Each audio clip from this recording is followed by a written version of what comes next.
दोस्तों मुझे समझ नहीं आ रहा है कि मैं इस रिपोर्ट को शुरू कहां से करूं, क्योंकि ईरान ने तो आज कमाल कर दिया। आज सुबह से ईरान ने इतनी जगहों पर हमले किए हैं कि मुझे खुद समझ नहीं आ रहा है कि कौन से हमले से शुरुआत करूं। ईरान ने बहरीन पर हमला किया, ईरान ने कुवैत पर हमला किया, ईरान ने कतर के पोर्ट को निशाना बनाया, इसराइल के अंदर बहुत सारी जगहों पर कनस्टर बम से हमले किए, अमेरिकी ठिकानों को निशाना बनाया, और यह सब आज सुबह से लेकर अब तक हुआ है। ईरान ये हमले ऐसे टाइम पर कर रहा है जब आज रात में ही डोनाल्ड ट्रंप ने व्हाइट हाउस के अंदर बैठकर प्रेस कॉन्फ्रेंस करते हुए इस बात का दावा किया कि हम ईरान को पूरी तरह से खत्म कर चुके हैं और अब बहुत जल्द ईरान से हमारी सेना वापस आने वाली है। ट्रंप की तरफ से वैसे तो रोजाना उल्टे सीधे बयान आ ही रहे हैं, इनके बयानों को अब दुनिया सीरियस ले भी नहीं रही है, लेकिन आज का ये बयान आपको सुनना जरूर चाहिए, क्योंकि इस बयान में डोनाल्ड ट्रंप का दर्द भी दिखाई दे रहा है और डोनाल्ड ट्रंप की हार भी आप लोगों को दिखाई दे जाएगी। सबसे पहले शुरुआत हम ईरान के हमले से कर लेते हैं। ईरान ने आज सबसे पहला हमला बहरीन के ऊपर किया। पिछली रिपोर्ट आपने अगर देखी हो, मैंने कहा था कि ईरान आज से अपने हमलों को बहुत ज्यादा तेज करेगा, सारी टेक कंपनियों को निशाना बनाया जाएगा, मिडिल ईस्ट में टेलीकॉम कंपनियों को भी ईरान निशाना बनाएगा। तो ईरान ने आज सुबह उठते ही सबसे पहले बहरीन की सबसे बड़ी टेलीकॉम कंपनी को निशाना बनाया। बहरीन के हामाला जिले में बैटेलको नाम की एक टेलीकॉम कंपनी है, उसके हेडक्वार्टर को ईरान की मिसाइलों ने निशाना बनाया। यह कंपनी बहरीन की सबसे बड़ी टेलीकॉम कंपनी मानी जाती है और इसी कंपनी के पास अमेज़न वेब सर्विसेज का बुनियादी ढांचा भी है। अमेज़न वेब सर्विसेज के डाटा सेंटर की देखभाल का जिम्मा भी इसी टेलीकॉम कंपनी के पास है। इसी के हेडक्वार्टर पर हमला किया गया है ईरान की तरफ से। ईरान की तरफ से रात ही यह स्टेटमेंट दिया गया था कि हम हर एक टेक कंपनी को निशाना बनाएंगे और आज से उसकी शुरुआत ईरान ने कर भी दी है। एलन मस्क की स्टारलिंक कंपनी के लिए भी स्पेशली ईरान की तरफ से वार्निंग जारी करते हुए कहा गया है कि स्टारलिंक कंपनी अब हमारा वैलिड टारगेट है। स्टारलिंक कंपनी बहरीन, कुवैत और यूएई जैसे देशों में इंटरनेट प्रोवाइड करवा रही है। सबको अपना वैलिड टारगेट बता दिया है ईरान ने, और ईरान हमले जरूर करेगा। ईरान ने आज सुबह का अपना दूसरा हमला इजराइल के ऊपर किया। कई सारी क्लस्टर मिसाइलों से इजराइल के ऊपर जो हमले किए हैं ईरान ने, उसमें तकरीबन 11 जगहों पर बड़ी बड़ी इमारतें खंडर बन गई हैं। क्लस्टर मिसाइल से ही लगातार ईरान इजराइल के ऊपर हमला कर रहा है। जिस वक्त ईरान ने हमला किया उसी वक्त हिजबुल्लाह और यमन की तरफ से भी इजराइल के ऊपर हमले किए गए। तो एक ही वक्त में 3 तरफ से इजराइल के ऊपर हमले हुए। इजरायली मीडिया रिपोर्ट कर रहा है कि पिछले कुछ ही घंटों में सबसे पहले तो ईरान की क्लस्टर मिसाइलें आ रही थी, उसी बीच हिजबुल्लाह ने भी हमले कर दिए, दूसरी साइड से यमन के भी हमले हमारी तरफ आ रहे हैं।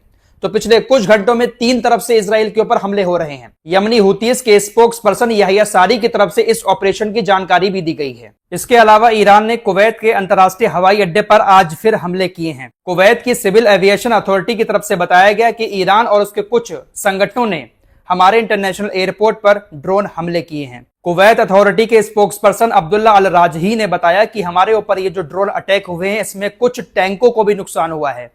कई सारे तेल के टैंक यहां पर मौजूद थे, उस पर हमले हुए, टैंकों में आग लग गई, बहुत बड़ा नुकसान इंटरनेशनल एयरपोर्ट पर हुआ है। तुरंत मौके पर इमरजेंसी टीमें पहुंची हैं, आग बुझाने की कोशिश की जा रही है। शुरुआती रिपोर्ट में यह बात सामने आई है कि इस हमले में कोई घायल नहीं हुआ है, किसी की जान नहीं गई है, लेकिन नुकसान बहुत ज्यादा हुआ है।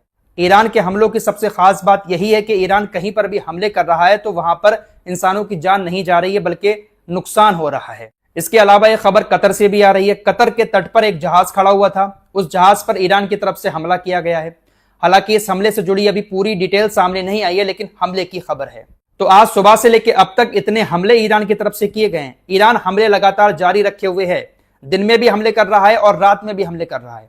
अब इसके बाद जो हमले होंगे उसके अपडेट आप लोगों को नेक्स्ट वीडियो में बताएंगे, लेकिन पहले आपको अब डोनाल्ड ट्रंप का वो बयान दिखा देते हैं जो उन्होंने आज व्हाइट हाउस के अंदर बैठकर मीडिया के सामने दिया है। व्हाइट हाउस में पत्रकारों ने डोनाल्ड ट्रंप से तेल की बढ़ती कीमतों को लेकर एक सवाल पूछा था। उसका जवाब देते हुए ट्रंप ने कहा कि देखिए, मुझे ऐसा लगता है कि हमारा जो युद्ध है ईरान के साथ वो 1 से 2 हफ्ते में खत्म हो सकता है। हम बहुत जल्द अपनी सेना को ईरान से निकाल लेंगे। ट्रंप ने कहा कि जैसे ही हमारी सेना ईरान छोड़ेगी, तेल की कीमतें धड़ाम से नीचे आ जाएंगी, और ऐसा होते हुए आप सभी लोग बहुत जल्द देखेंगे। बहुत जल्द अमेरिका की सेना ईरान छोड़कर निकल आएगी। 1 से 2 हफ्ते का बस टाइम लगेगा। हम बिना किसी डील के, बिना किसी बातचीत के, बिना किसी समझौते के ही इस युद्ध से अपनी सेना को वापस ले लेंगे। हम ईरान के साथ किसी तरह की कोई डील करेंगे ही नहीं, लेकिन हमारी सेना 1 से 2 हफ्ते में वापस आ जाएगी। अब डोनाल्ड ट्रंप की इन बातों को सुनने के बाद आप ये मत सोचना दोस्तों कि डोनाल्ड ट्रंप ने हार मान ली है।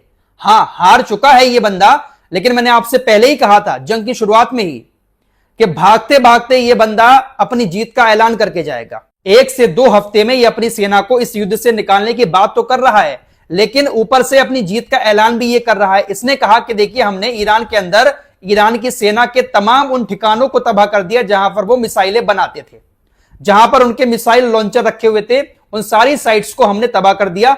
अब बची कुछ कुछ साइट्स बची हैं, 1 से 2 हफ्ते के अंदर हमारी सेना उनको भी खत्म कर देगी और उसके बाद हमारी सेना ईरान से वापस आ जाएगी।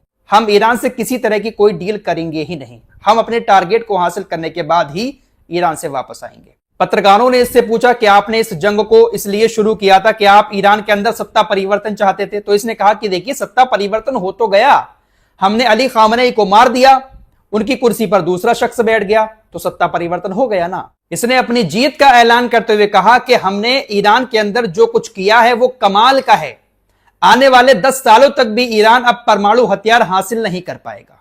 हमारी सेना ने ऐसा कमाल किया है ईरान के अंदर, और 1 से 2 हफ्ते के अंदर हम बिना किसी डील किए ईरान से अपनी सेना को निकाल लेंगे। जैसे ही हमारी सेना निकलेगी, धड़ाम से तेल के प्राइस नीचे आ जाएंगे। एक तरफ डोनाल्ड ट्रंप व्हाइट हाउस के अंदर बैठकर इतनी बड़ी बड़ी बातें फेंक रहे हैं, दूसरी तरफ आज सुबह से ईरान ने खतरनाक हमले इन अरबियों पर किए हैं, इजराइल पर किए हैं। अगर इन्होंने ईरान की ताकत को खत्म कर दिया है तो ईरान उसी ताकत के साथ हमले क्यों कर रहा है? डोनाल्ड ट्रंप पूरी तरह से बौखलाए हुए हैं, ना तो खुलकर अपनी हार को एक्सेप्ट कर पा रहे हैं और ना ही खुलकर जीत का ऐलान कर पा रहे हैं। बस इधर उधर से घुमा फिराकर बातें रख रहे हैं। दुनिया देख रही है कि जीता कौन है, हारा कौन है। अगर खुलकर ऐलान कर देंगे कि हम जीत गए, तो दूसरी तरफ ईरान हमले करके दिखा रहा है दुनिया को कि कहां से जीत गए हो, हम तो वैसे ही हमले कर रहे हैं। फिलहाल कुल मिलाकर बात यह है कि डोनाल्ड ट्रंप ने अपनी जो जमीनी सेना उतारी है, बस 1 से 2 हफ्ते के अंदर उस जमीनी सेना से कुछ ना कुछ ये करवाने की कोशिश करेगा। वहां पर नाकाम हुआ तो तुरंत अमेरिका इस जंग को छोड़कर निकल जाएगा। भले ही डोनाल्ड ट्रंप कितना भी अपना जीत का डंका बजाते रहे, लेकिन दुनिया को साफ नजर आ रहा है कि अमेरिका और इजराइल की इस जंग में कितनी बुरी हार हो रही है। स्टेट ऑफ हॉर्मुज को अभी तक अमेरिका नहीं खुलवा पाया है, बहुत सारे देशों को बुलाया लेकिन कोई देश नहीं आ रहा है। यूएई थोड़ा सा सोच रहा है कि वो अमेरिका के साथ मिलकर स्टेट ऑफ हॉर्मुज खुलवाए, काफी दिन से सोचा विचारी हो रही है। यूएई हो सकता है कि अपनी सेना को स्टेट ऑफ हॉर्मुज खुलवाने के लिए अमेरिका के साथ भेज दे, क्योंकि अमेरिका के साथ ही ये भेज सकते हैं, अकेले तो इनकी औकात नहीं है भेज दें स्टेट ऑफ हॉर्मुज खुलवाने। यूएई की तरफ से सोचा जा रहा है, लेकिन मुझे लग नहीं रहा है कि यूएई भी अपनी सेना को स्टेट ऑफ हॉर्मुज खुलवाने भेजेगा, क्योंकि ईरान की मिसाइलों का डर सबके दिलों में बैठ चुका है। फिलहाल के लिए इतना ही, कुछ और लेटेस्ट अपडेट के साथ फिर हाजिर होऊंगा। अपना ख्याल रखिएगा। अल्लाह हाफिज।